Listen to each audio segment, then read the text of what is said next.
That's where Dorian's from, right? Dorian Yates? Yeah, Dorian's from Birmingham. Okay, so we're gonna get into that because I'm sure he had an influence on your training or what? You know what it is? I think, well, so what it is, it was part of the start, but I kind of evolved just because I looked at the way that Phil and Jay Cutler trained as the way for my way forward. Don't get me wrong, everyone likes lifting heavy, but you also look at the effect it's had on people like Ronnie, and then you think to yourself, okay, cool, you have to be a bit more strategic with the way you train and even the actual exercise you do. So training now, me getting into this, there's only a few guys I looked at. And even though Dorian is local, Flex Wheeler, man.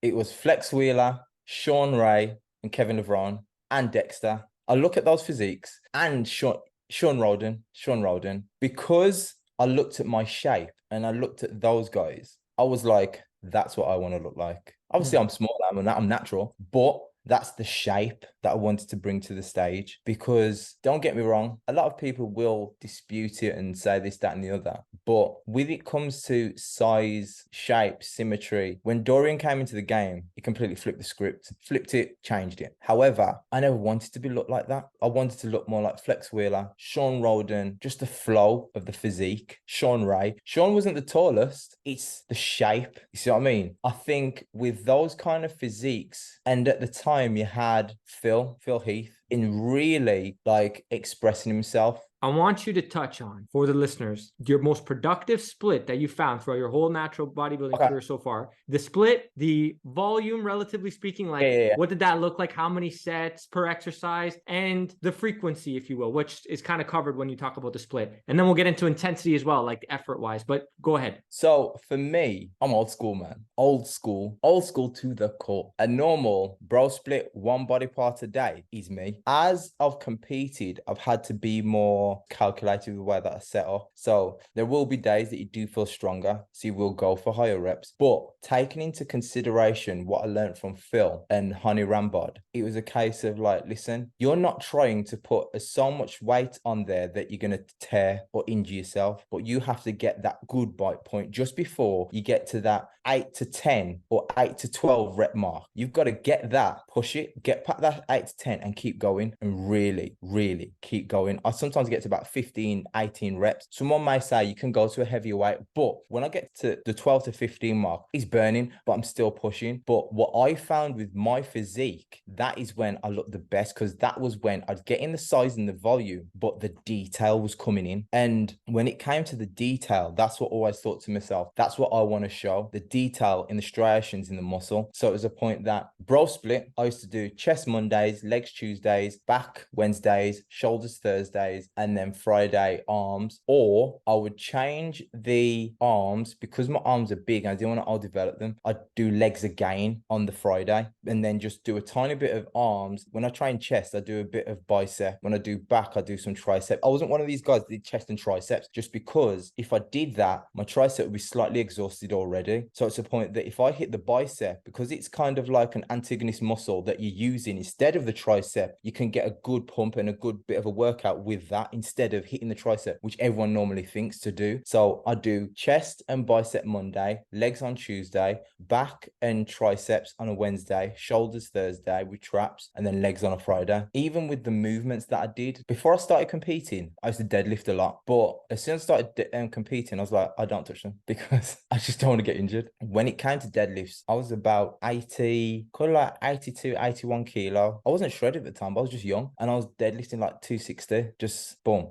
But the thing Kilos. was, yeah. Yeah.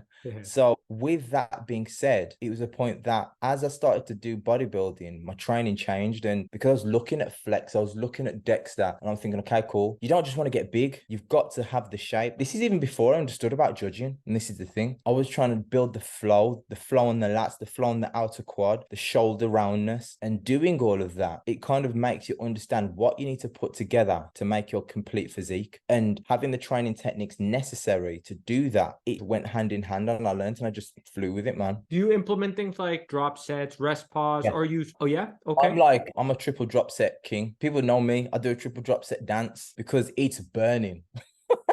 Give an It's example. So, for example, if I do leg extension, say I work all the way to the stack, I do that, work that to about, call it 15 reps on the Okay. stack, not to full failure. I can leg extension for ages. I can just keep going, keep going, keep going. But because I want the burn, I'd say the end point is about 11, but I push it to 15. Then I drop it by about 20 kilo, which would be like 45 pounds. And then I'll do the same number that I did previously, or I'll add 2 on. Then I drop it by another 45 pounds. So in all, I've dropped it by 90 pounds from the stack, but I will pretty much double the amount of reps I've done just to burn it out. And that I'll do it on seated chest press. So one thing that I did, yeah, this is a crazy thing. People that know me, that have trained with me, they think, Adrian, you got no sense because you're crazy. What I used to do was, it was a burnout set basically. And when I finished training legs, I would get on the leg press, my legs are finished, the toast, but I would force myself. I'd go back on the leg press and I would press 2 plates aside. So that's like what? 180 pounds for 2 minutes straight without stopping. Just press back, press back. And now for 2 minutes, that is a long time. So me doing that for 2 minutes, legs were finished. But it's an amazing pump and it works. So you're very much interested in making sure you feel a pump. Like you will find ways to achieve maximum pump, basically. It's one of those things where Arnold said the pump is the cure. He did say that. He did say that. Yes. And if I know the muscle is feeling the blood fully pushed around, I know that, okay, cool, we're getting somewhere. And I'm not one of these guys that constantly critiques my own physique. I critique my hard work because I know that if the hard work goes in and the food goes in, it's going to work. Bodybuilding is like maths. If you have the right things on this side, after the equal sign, the expected result will come if everything else is right. You see what I'm saying? Obviously, it's training, nutrition, and rest. If one of those isn't right and what is on the opposite side of the equals doesn't come out right, you need to assess what's happening before it. Look at it, break it down, see what you need to change and what to implement, and then get there. You mentioned how you would combine chest with biceps and then back with triceps. Someone else who is a legend in the sport, who I'm sure you know, Dave Gooden, yes, mentioned the exact same thing, and he does that for the exact same reasons, because after he would train chest, his triceps were fried, man. I used to combine chest and triceps. Pretty much nothing was happening progression-wise. It was, it was just too much, right? Especially if you're really good at pushing yourself with all your presses, right? So as far as like a chest workout, for example, your chest and biceps workout, on average, and maybe each workout is different, but how many exercises would you say you're doing in a workout? Like what was your sweet spot and the length of the workout? Like how long would you be training chest and biceps for in the gym typically, if you're not like distracted and nobody's bothering you and you're in it? My perfect time for a training session is 90 minutes. Don't get me wrong, Dorian said you should be able to get in the gym and be done by 45 minutes. I get that, but not in all circumstances because I want to do more. So it's a case that 90 minutes for me is the perfect time, because after that time, I feel like I kind of start to flag off and I don't feel the pump as intense. That's when you're going a bit too far and I don't get the pump, and it kind of starts to like, you're pressing, but you don't feel it. So for example, there's different ways that I do chest. Some days I think, okay, cool, I want to mainly do presses, and then some days I want to do flies. Some days I'll do both. So the most productive that I find is when I mix both. So I will do a press movement and a fly movement, then a press, then a fly, then a press, then a fly. That's just because, one, I want to make sure the blood is circulating into the muscle first, and then I can press it and get the most benefit for my physique with that press, because the blood's already in there. I'm not having to do loads of warm-up sets.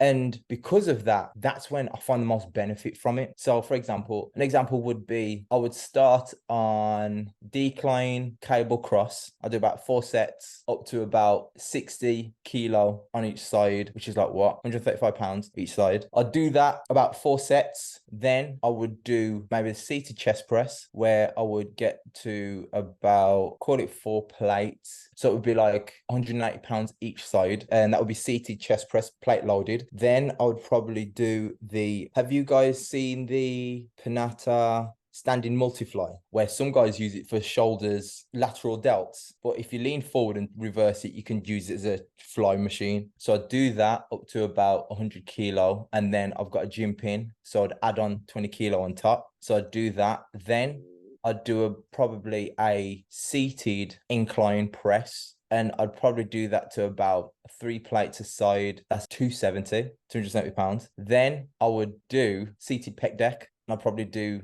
3 or 4 sets of that. And because by that time, the chest pump is juicy. So I'd think, okay, cool. I can either A, do one more set of dumbbell incline presses, and then I'd do just normal, basic, standard, standing alternate bicep curls, dumbbells. Then I would probably go a bit heavier and do hammer curls, just because for a lot of guys, even though the bicep is good, the forearm isn't as good as it should be. And then I'd do some rope curls, and then I'll probably maybe finish off with some straight bar 21s. Are these all on average 3 to 4 hard sets a piece? Hard Yeah. sets. So you're pyramiding up until you hit maybe like a top weight that you feel is challenging, and then you stick with that weight for 3 to 4 sets, or you sometimes will do drop sets, or sometimes I might do drop sets. I might do drop sets on the seated chest press. I might do drop sets on the seated pec deck, and maybe the incline chest press. Yeah.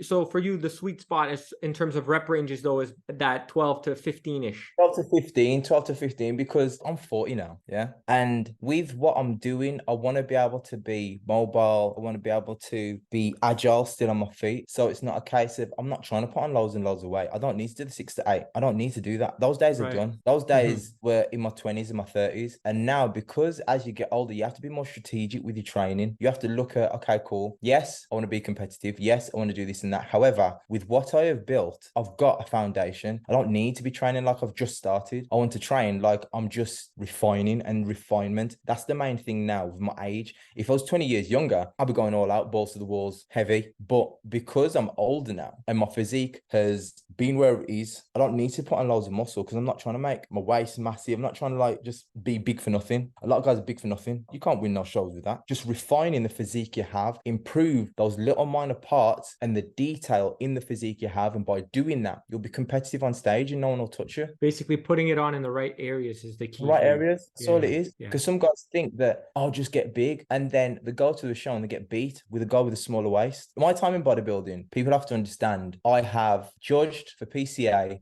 for 3-4 years, and me understanding from regional to judging an international show from athletes from all over the world, I know what I'm talking about. Getting rid of that small waist for mass in a very short time, it's not worth it. That tight waist is the priority in every class in bodybuilding. Bodybuilding, men's physique, classic, figure, bikini, whatever it is. A tight waist is more important than anything else, because yes, time will come and you will grow. However, if your waist is getting wider and wider and wider, it's hard to put it back in. So you have to be mindful, really mindful, the way you're training, and just add the parts that need it, that are necessary. Because doing that, that's when you get to a point where a lot of guys, you just can't beat them because they've added in the right areas. It takes them a while, but it's in the right areas. Because you mentioned the 12 to 15, that kind of sweet spot range for you, like that's for you. So this idea of cycling through both. Cycling both does work. And like I said earlier, me coming up, I watched a lot of Phil. I used to watch Phil training for Olympia. There was a video called Becoming 13, and I watched it religiously of multiple preps. And what Phil and Honey Rambod was saying was that you've got to understand that sometimes the mad heavy weight and getting 2 reps out is not worth it. It's better to go slightly lower and get the muscle working. I also advocate FST7. For me, I've used it multiple times. I use it with my clients. I'm not getting paid by Honey Rambod, but it is one of the goats of training systems because it works on multiple levels. The thing is that watching Phil, watching Honey, they kind of like set me into the path of like, listen, you haven't got to go mad heavy. Go heavy. You're working the muscle. Your load has to be comparable to the muscle that you're working. So obviously on quad, you're going to go heavy. You see what I mean? Because it's a big muscle group and you've got to really put the work in. However, am I going to do 2 reps of like 12 plates like I see some guys in the gym that don't grow? Or am I going to go slightly lower and get more of the time under tension? Press, control the negative, press, control the negative. By doing that, you're going to get more muscular growth, because just due to time, you've got more time under tension. Am I saying just use that? No, I'm not saying that. I'm saying a hybrid workout of both just periodically will work for you. It's just a case that this is just for me. At the end of the day, sometimes I go 6 to 8 in a one-off. Well, like might do 2 weeks in every 8 or 10. But it's a point that by using both, you can get the benefits of both. However, as you get older, understand that your joints, that they need protecting. And especially guys, when you hit that 35 mark, you got to think to yourself, think, okay, cool, I want to be competitive. I'm trying to train. However, I can't do what these young guys are doing. These young guys can just do a set of 8 and it's mad heavy. I've got to think logically. I might take it down slightly by 1 plate and then I'll press it for longer and then I'll still grow. And that's the way I see it, man.